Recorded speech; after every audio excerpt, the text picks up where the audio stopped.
Episode की शुरुआत होती है और हम रश्मि और अमन की शादी होते हुए देखते हैं। पर इस शादी पर कुछ शैतानों की नजर थी और जब दोनों फेरे ले रहे थे कि तभी रश्मि को एक साया दिखाई देता है जिसे देखकर उसकी चीख निकल जाती है और तभी अग्निकुंड की आग भी बुझ जाती है जिसे सभी अपशगुन मान रहे थे। पर अमन कहता है कि ये कोई अपशगुन नहीं है, हवा तेज होने के कारण आग बुझ गई होगी। जिसके बाद दोनों की शादी संपन्न हो जाती है और सभी काफी खुश थे। वहीं जब दोनों विदा होकर जा रहे थे तो गाड़ी अचानक से बंद हो जाती है।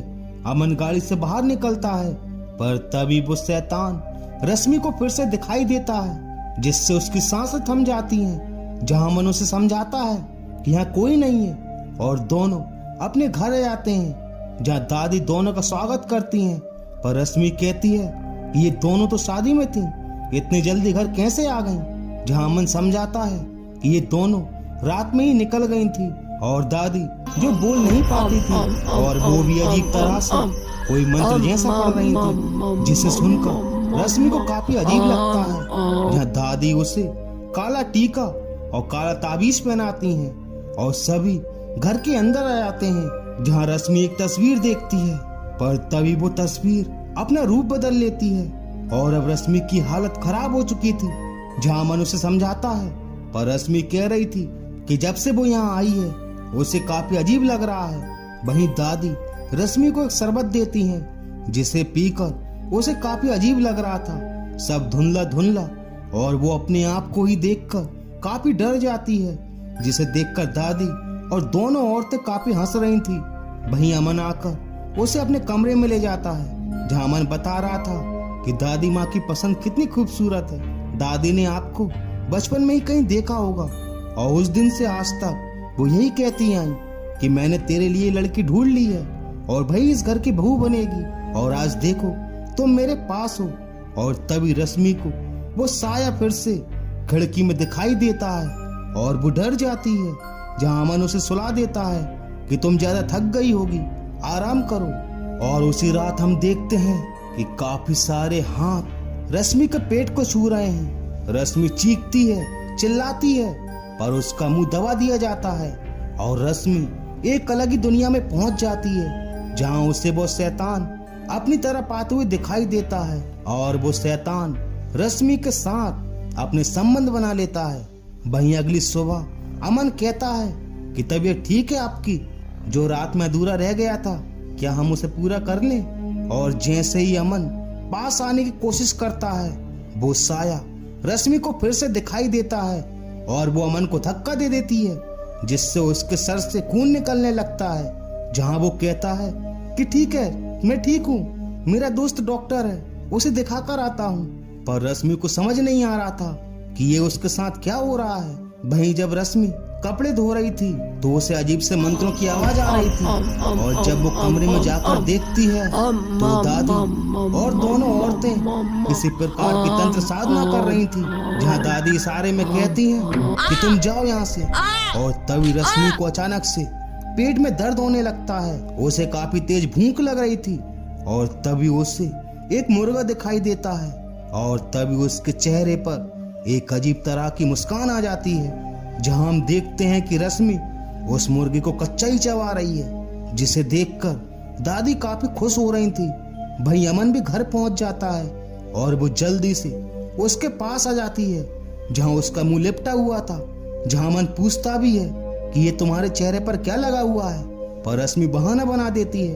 पर अब रश्मि का बर्ताव काफी बदल चुका था और उसे पेट में काफी तेज दर्द होता है। जहां वो कह रही थी कि उसके पेट में कुछ घूम रहा है और जब अमन पेट से हाथ लगाता है तो उसे भी कुछ महसूस होता है और रश्मि दर्द से तड़प रही थी।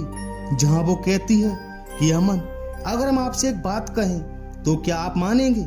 जहां अमन भी कहता है कि बताओ क्या बात है। जहाँ रश्मि बताती है कि बचपन से हमें ऐसा लगता है जैसे कोई हमारे आसपास हो, हम पर नजर रख रहा हो और हमने उस साया को भी देखा है। पर शादी के बाद वो साया हर पल हमें दिखाई देने लगा है। हमने मम्मी पापा को भी बताने की कोशिश की पर कभी भी उन्होंने विश्वास नहीं किया।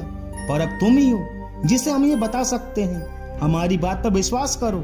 जहाँ अमन कहता है कि देखो तुम ज्यादा टेंशन ले रही हो, इसलिए ये सब हो रहा है, तुम आराम करो, मैं अपने दोस्त डॉक्टर से बात करता हूँ, वो करेगा तुम्हारा इलाज।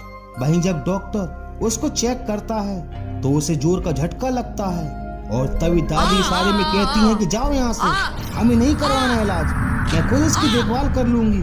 और उनके जाने के बाद दादी कहती हैं जो बोल सकती थी कि लो ये खा लो, तुम्हें आराम मिलेगा। और उसे भी, जिसे सुनकर रश्मि के चेहरे पर मुस्कान आ जाती है। वहीं विकास बताता है कि अमन, जो मैं तुम्हें बताने जा रहा हूँ उसे सुनकर तुम्हें झटका लग सकता है। पहले तू ये बता कि भाभी को तू कब से जानता है? क्या शादी से पहले तुम उनसे मिले हो? जहाँ अमन बताता है कि नहीं, पर जो बात डॉक्टर उसे बताता है उसे सुनकर अमन को काफी गुस्सा आता है। डॉक्टर कहता है क्या पहले उनका किसी से अफेयर था?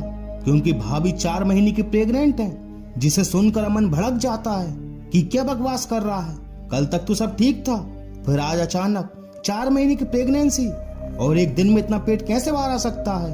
तू देख, फालतू की बकवास ना कर और जा यहाँ से। पर अब अमन काफी सोच में पड़ चुका था और वो अपने गुरु को फोन लगाकर सारी बात बताता है।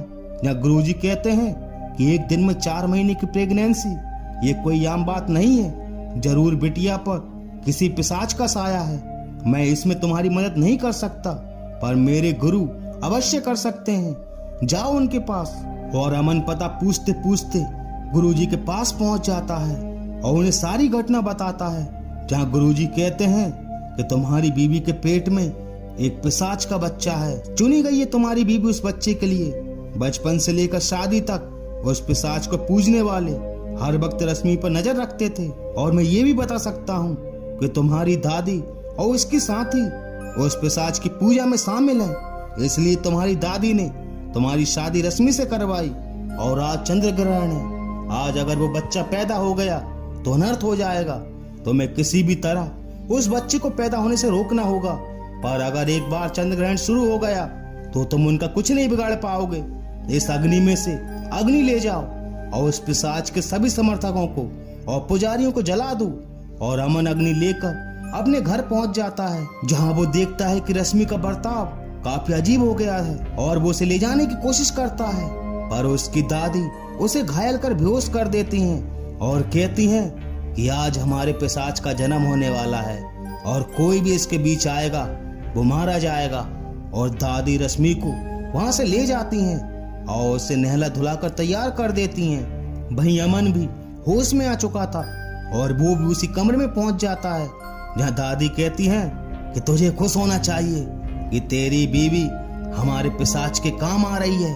हम अकेले समर्थक नहीं है इस दुनिया में, हमारे जैसे कई और लोग भी हैं जो इस घड़ी की प्रतीक्षा कर रहे हैं। अब तू जा यहाँ से, अब तू जा यहाँ से। पर तभी अमन पवित्र अग्नि लाकर उन पर हमला कर देता है और रश्मि को बाहर ले जाता है और एक झोंपड़े में चला जाता है, जहाँ बाकी लोग भी उनका पीछा करते उसी झोंपड़े में पहुंच जाते हैं। और अमन बाहर निकलकर उस झोंपड़े में आग लगा देता है, जिससे वो सभी जलकर राख हो जाते हैं और रश्मि की जान भी बच जाती है। और अब सब ठीक हो चुका था और इसी के साथ पिशाच की संतान इस एपिसोड का दी एंड हो जाता है। तो मिलते हैं अगले वीडियो में and thank you so much for watching this video.